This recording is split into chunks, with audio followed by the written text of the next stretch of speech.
السلام علیکم ورحمۃ اللہ وبرکاتہ۔ محترم سامعین کرام،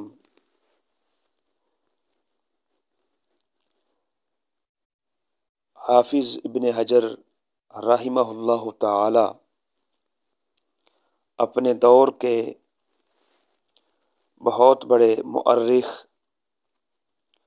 عظیم مفسر، نامور محدث اور نکتہ شناس فقیہ تھے۔ ان کے احوال اور حالات زندگی آپ سماعت کر چکے ہوں گے۔ میں ان کے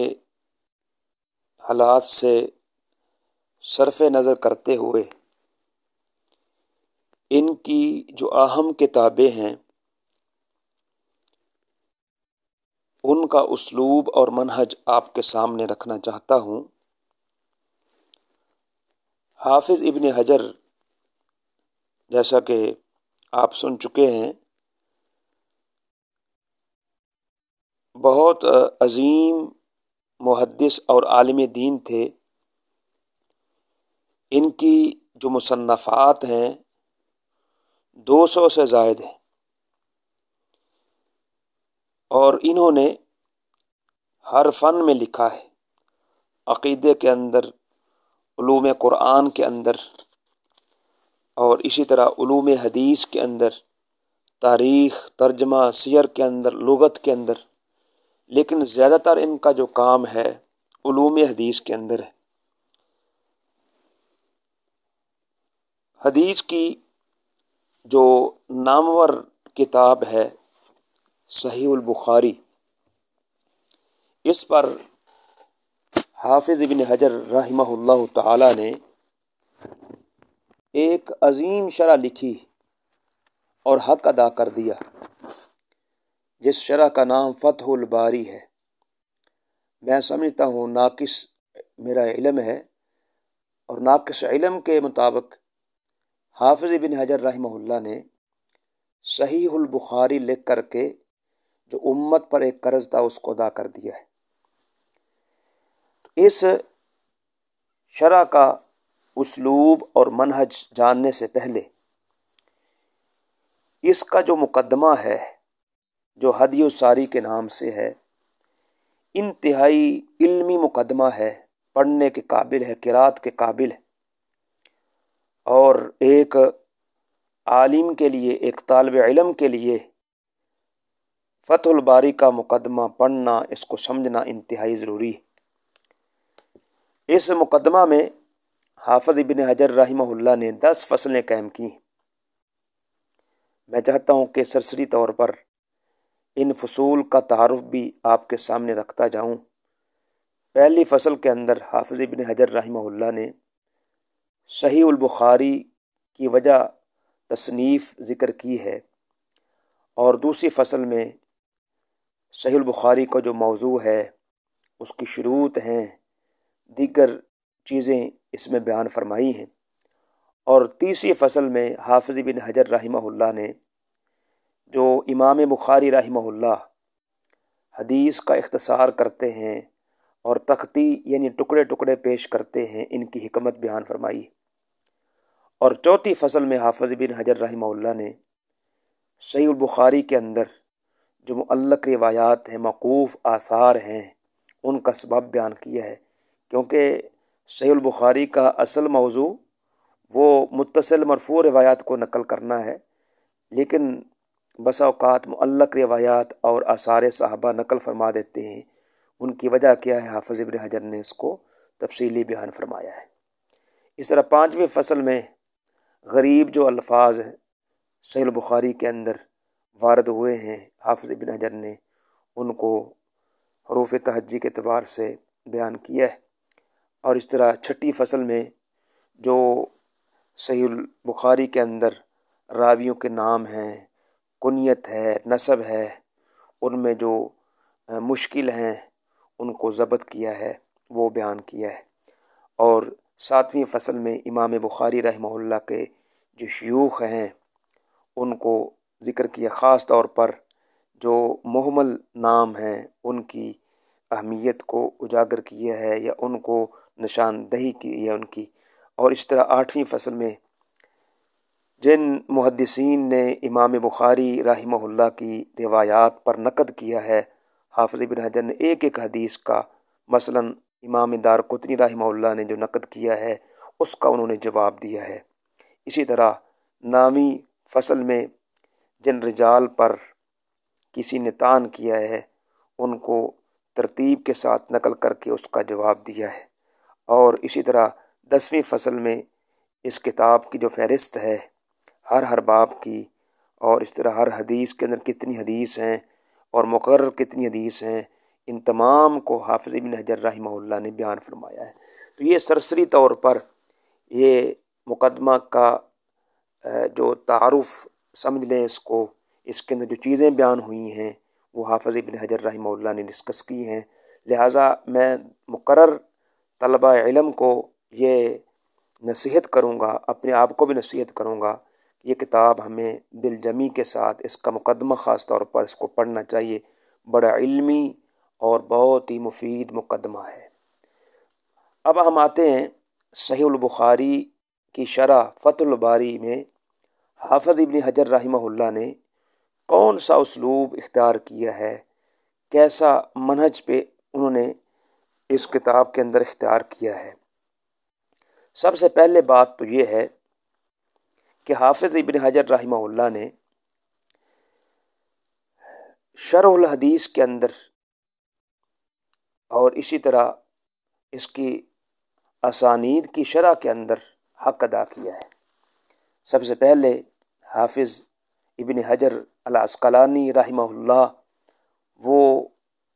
ترجمۃ الباب ذکر کرتے ہیں اور حدیث نقل کرتے ہیں۔ یہ ہر یعنی جلد کے اندر ہر کتاب کے اندر اسی اسلوب کو اختیار کرتے ہیں، اور اس کے بعد ترجمۃ الباب اور حدیث کے درمیان مطابقت کو وہ بیان کرتے ہیں۔ خاص طور پر اگر حدیث اور ترجمۃ الباب کے اندر مطابقت واضح نہیں ہے، مخفی ہے، تو اس کو لازمی طور پر اس کی وجہ بیان فرماتے ہیں۔ یہ اسلوب ہر ترجمۃ الباب کے اندر اختیار کرتے جاتے ہیں۔ اور نمبر 2، دوسرا ان کا جو اسلوب ہے، منہج ہے، جو اس حدیث میں اصل جو مقصد ہے، یعنی اس کے وہ متن کے جو فوائد ہیں یا سند کے جو فوائد ہیں وہ بیان کرتے ہیں۔ اس کو ہر متن سے، ہر سند سے جو علمی نکتے ہیں اور علمی فوائد ہیں وہ بیان کرتے ہیں۔ مثلا کسی متن کے اندر کوئی اضافہ ہے وہ نقل کر دیتے ہیں، کوئی تتمہ ہے وہ نقل فرما دیتے ہیں،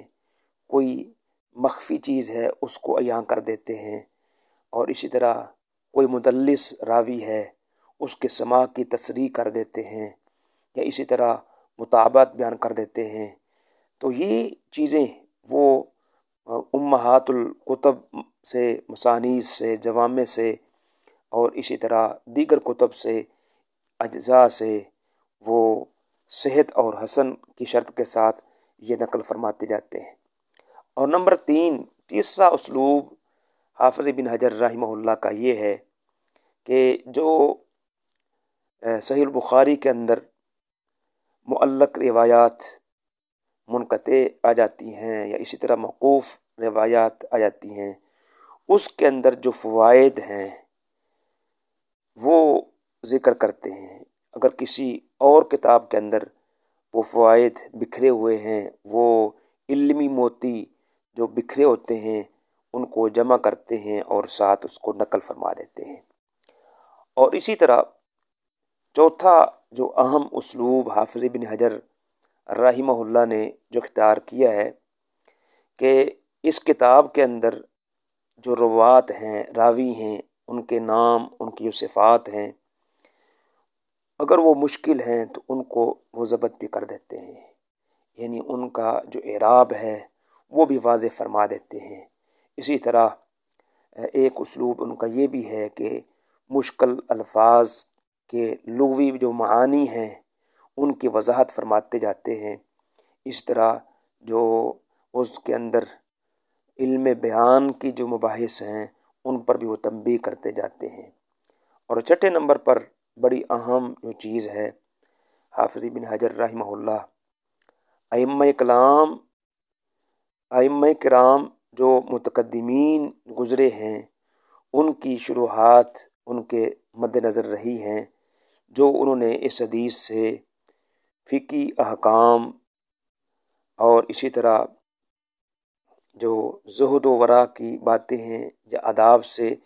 جو چیزیں انہوں نے مستنبط کی ہیں وہ ان کا جو فائدہ ہے وہ بھی نقل فرماتے ہیں، اور راجح بات کوشش کرتے ہیں کہ راجح بات وہ واضح کریں۔ اگر کسی حدیث کے اندر تعارض ہے تو اس کو بھی وہ دور فرماتے ہیں، ناسخ منسوخ کا معاملہ ہے اس پر بھی وہ روشنی ڈالتے ہیں۔ اسی طرح کوئی مطلق اور مقید کا معاملہ ہے، مجمل مبین کا معاملہ ہے، ظاہر مؤول کا معاملہ ہے، یعنی اس کے اندر جو اصولی جو قواعد ہیں اس کی طرف بھی اشارہ کرتے جاتے ہیں۔ اور میں اس طرح اشارہ کرتا ہوں، اس موضوع پر ایک اہم کتاب ہے ہمارے شیخ حافظ ثناء اللہ زاہدی حافظہ اللہ تعالی، اللہ تعالی ان کے علم و عمل میں برکتیں عطا فرمائے۔ انہوں نے فتح الباری کو مکمل پڑھا ہے۔ اس کے اندر جتنے بھی اصولی چیزیں تھیں، قواعد تھے، انہوں نے ایک جگہ جمع کر دیے ہیں، اور وہ کتاب موجود ہے، مکتبات کے اندر چھپی ہوئی ہے، اور اس کتاب کو پڑھنا چاہیے۔ طلبہ کو چاہیے کہ اس قسم کی جو علمی کتابیں ہیں ان کو پڑھنا چاہیے۔ یہ جو اسلوب میں آپ کے سامنے رکھ رہا ہوں حافظ ابن حجر رحمہ اللہ کا، یہ وہ ہر باب کے اندر یہی اسلوب، یہی جو طریقہ ہے وہ اختیار کرتے ہیں ہر باب کے اندر۔ اور اگر کوئی باب یا کوئی حدیث مقرر آ جاتی ہے تو پھر اس کا اعادہ نہیں کرتے ہیں۔ ہاں، اگر کوئی پہلے علمی نقطہ رہ گیا ہو تو پھر دوسرے مقرر جو باب آتا ہے اس کے اندر پھر وہ مزید جو چیز رہ جاتی ہے اس کو بھی وہ نقل فرما دیتے ہیں، اور اسی طرح یہ بھی اشارہ کر دیتے ہیں کہ یہ چیز فلاں باب میں گزری تھی، اس میں یہ بیان ہوا تھا اور اب یہ چیزیں وہ بیان کرنا چاہ رہا ہے۔ اسی طرح انہوں نے اس باکمال شرح کے اندر ایک چیز یہ بھی بیان کی ہے کہ اس حدیث سے جو فوائد حاصل ہوتے ہیں ان کو بھی نقل کیا ہے۔ یہ بہت علمی چیز ہے کہ اس حدیث سے کتنے مسئلے اخذ ہوتے ہیں، اس کو فقہ الحدیث کہتے ہیں، اور یہ بہت اہم علم ہے، اور ایک عالم کو چاہیے، ایک مدرس کو چاہیے یہ بات مد نظر رکھیں کہ مثلا ایک حدیث ہم نے پڑھی ہے اس سے کتنے مسئلے اخذ ہوتے ہیں۔ یہ طریقہ ہمارے استاد محترم حافظ محمد شریف محدث فیصل آبادی حافظہ اللہ تعالی نے ہمیں یہ سکھلایا تھا جب انہوں نے ہمیں فتح الباری کے جو بعض مخصوص ابواب پڑھائے تھے، صحیح البخاری کی اور اس طرح فتح الباری کے، تو وہ ہمیں یہ سبق دیا کرتے تھے، بلکہ ایک ضمنیہ کام دیا کرتے تھے کہ آپ نے حدیث سے مسائل کو اخذ کرنا ہے۔ اس سے طلبہ کے اندر ایک استعداد بڑھتی ہے، اسی کو فقہ الحدیث کہتے ہیں، یعنی حدیث کی جو فقہ ہے۔ فقہ کوئی لازمی نہیں ہے کہ فقہ کے لیے آپ کو اتنے علوم پڑھنے پڑیں گے۔ اللہ کے نبی علیہ الصلاۃ والسلام کی حدیث سے اگر کوئی بندہ مسائل کو اخذ کرتا ہے تو اس انسان کے اندر بہت بڑا ملکہ پیدا ہو سکتا ہے، اور اسے چاہیے کہ وہ فتح الباری کا مطالعہ کرے۔ اس طرح امام نووی رحمہ اللہ کی جو صحیح المسلم پر شرح المنہاج، اس کے اندر بھی بڑے علمی جو فوائد ہیں انہوں نے نقل فرمائے ہیں۔ تو بہرحال ایک علمی اسلوب ہے حافظ ابن حجر رحمہ اللہ کا کہ وہ کسی حدیث سے جو فوائد ہوتے ہیں آخر میں وہ بھی بیان کرتے جاتے ہیں۔ یہ بھی اسلوب حافظ ابن حجر کا بہت اعلیٰ ہے۔ اسی طرح ایک اسلوب یہ بھی ہے ان کا کہ کسی جگہ اگر کوئی راوی اس کا نام صرف بیان ہوا ہے، اس کی وہ تفصیل بھی بیان کر دیتے ہیں۔ تو یہ چند باتیں میں نے آپ کے سامنے رکھی ہیں حافظ ابن حجر رحمہ اللہ کی فتح الباری کے حوالے سے جو انہوں نے اختیار کی ہیں، اور میں سمجھتا ہوں کہ یہ چند باتیں اگر مد نظر رکھ لی جائیں تو فتح الباری کو جو پڑھنا ہے یہ بڑا آسان ہو جاتا ہے۔ ایک آخری بات اور آخری اسلوب نقل کرنے کے بعد، بیان کرنے کے بعد میں اپنی بات کو ختم کرنا چاہوں گا۔ حافظ ابن حجر رحمہ اللہ کا یہ بھی ایک اسلوب ہے فتح الباری کے اندر کہ جو کتاب مثلاً کتاب الطہارہ ہے یا کتاب الایمان ہے، ہر باب کی